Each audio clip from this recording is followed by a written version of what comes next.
Hello everyone, so this will be a short lecture on Kubernetes logging and monitoring. So introduction to logging and monitoring in Kubernetes. Importance of logging and monitoring. Logging and monitoring are crucial for maintaining the health, performance and security of Kubernetes clusters.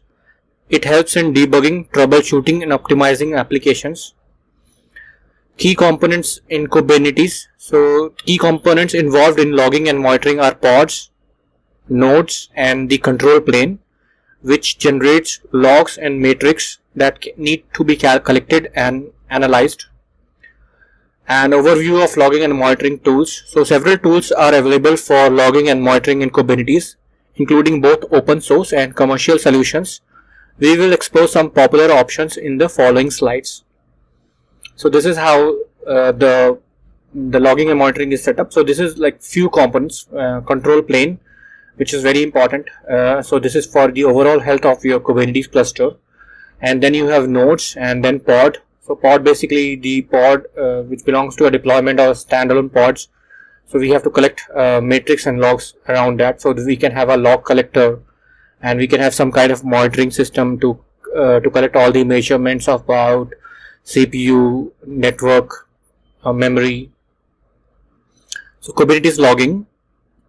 Types of logs in Kubernetes. So in Kubernetes there are three main types of logs: container logs, node logs and control plane logs, each providing valuable insights into different aspects of the cluster.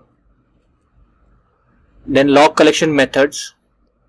Log collection methods include using sidecar containers. So these are the methods. One is sidecar containers. You have node level log collectors, or direct log shipping to a centralized logging solution. And then you have popular logging tools. Some popular logging tools for Kubernetes include Elasticsearch, FluentD and Kibana. This is known as EFK stack. Then you have Logstash, and also you have Grafana, Loki. So you have control plane, you collect the control plane logs and you can send it to a centralized log collector. You have node logs and you have container logs. So pod will have one or more container. You have to collect the logs of those container, and then those can be aggregated into a centralized system probably through a dashboard, like web based dashboard. Kubernetes monitoring. So matrix types in Kubernetes. Kubernetes matrix can be broadly categorized into resource matrix like CPU, memory, etc., and also, or it can be custom application matrix and cluster level matrix, something like API server request, etcd matrix, etc. And matrix collection methods. So matrix collection methods include using built-in tools like Cube, System Matrix, C-Advisor and metric exporters for specific components, or third-party tools that integrate with Kubernetes. And some popular monitoring tools for Kubernetes are Prometheus, Grafana and Datadog. So this is about matrix, and previously we have seen about logs. So these three are right now very popular: Prometheus, Grafana and Datadog. And similar diagram, but this is about the matrix, where you have control plane, nodes, pods and pod matrix, node matrix, and you just send it to a matrix monitoring tools, and then you have processed matrix.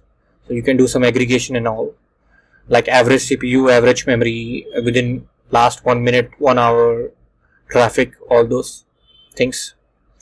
And you can set up custom alerts and notifications. So logging and monitoring best practices. So use structured logs.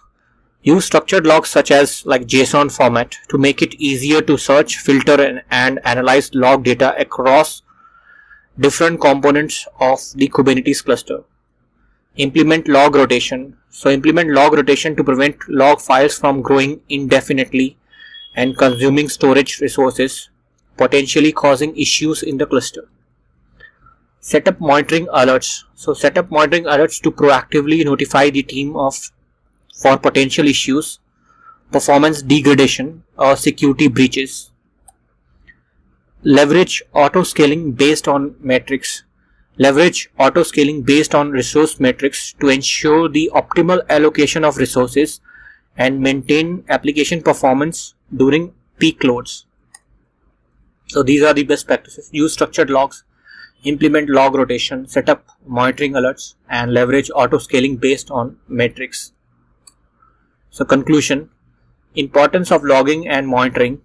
So logging and monitoring are essential for maintaining the health, performance, and security of Kubernetes clusters, enabling teams to debug, troubleshoot, and optimize applications efficiently. Tool selection and integration. Choosing the right set of tools for your specific needs and integrating them into your Kubernetes environment is a crucial step in setting up robust logging and monitoring system. So best practices, implement best practices for logging and monitoring, such as using structured logs, setting up alerts, and leveraging auto scaling. This will help ensure that your Kubernetes clusters remain stable, performant, and secure. So finally, conclusion, importance of logging and monitoring, tool selection and integration, best practices, and this is more for cluster health and performance optimization. And that's all. Thanks for watching.